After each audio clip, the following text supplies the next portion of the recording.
Hello and welcome to my channel. I'm Zodiacbandit, and today I've got 3 ways to improve your character backstories for D&D or Pathfinder or whatever the hell you play. So first up is don't do too much before the game starts.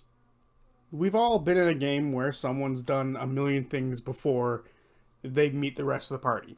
They've got revenge for their family, they killed the whole bandit group that did it, not just the captain. They then joined the army. After that, they became a mercenary / bounty hunter, captured 1 billion bounties, and is now here at all the grand level of level 1. The problem with this is that's not believable for someone who's level 1.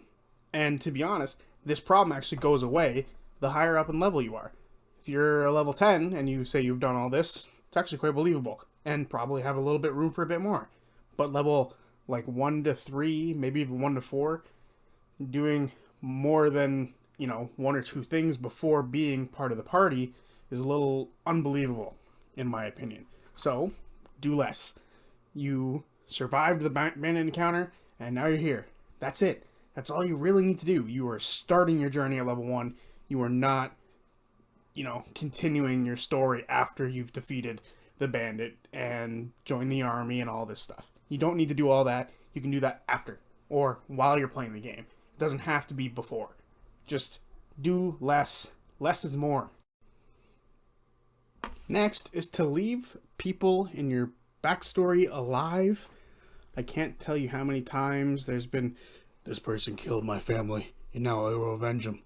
Really? There's nobody left? Yeah, no one. It's just me. That is not fun, especially for a DM who can't now reach into the backstory and grab somebody and try to use them. Especially if the person says, I got revenge for them already before the game. Go back to the first point. But something about having a family member is huge. Look at Boromir from Lord of the Rings.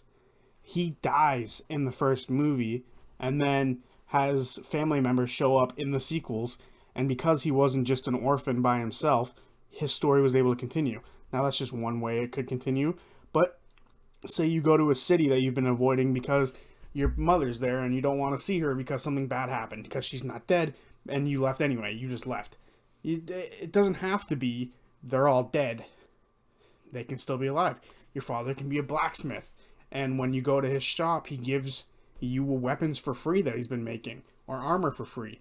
And as this story progresses and you get stronger and time goes on, your father can get better at being a blacksmith, and you can get plate armor for him at the end of the day or something. You don't have to kill your family off. Killing your family members leaves very little room for you as a player to go to places and interact with people who know you before the game starts. And it's a shame, really. Like Grog and Kevdak, that meant so much.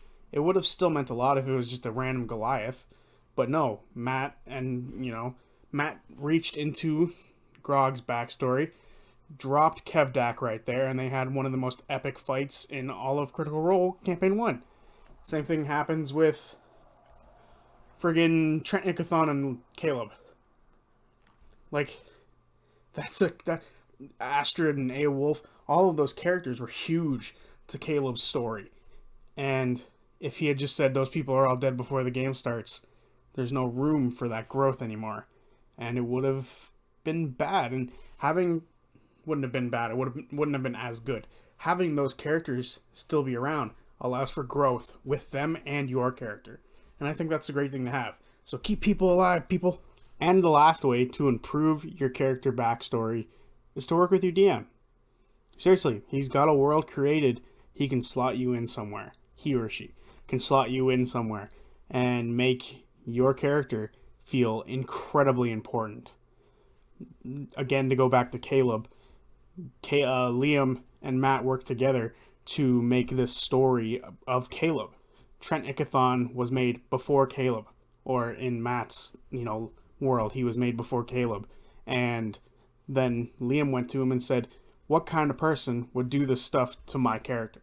Matt said Trent Ickathon. So then, with the two of them working together, they were able to create this rich backstory for Caleb.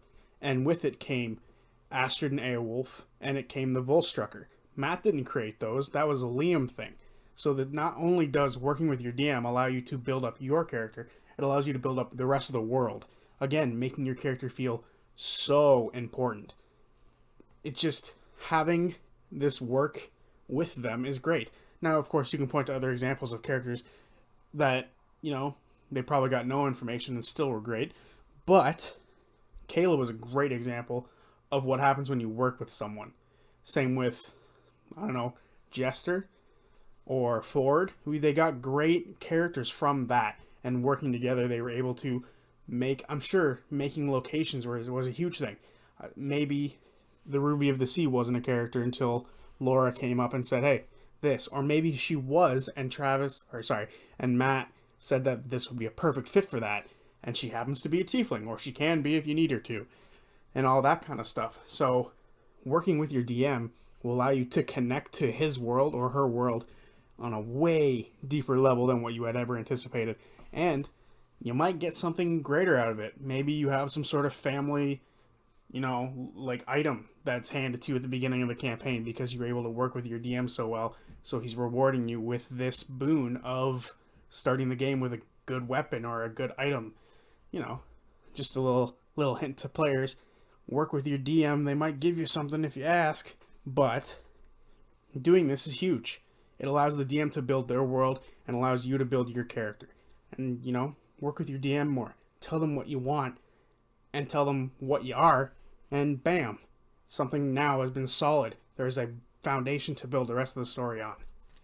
So there you have it. 3 ways to improve your character backstories for D&D or any other tabletop RPG you happen to be playing.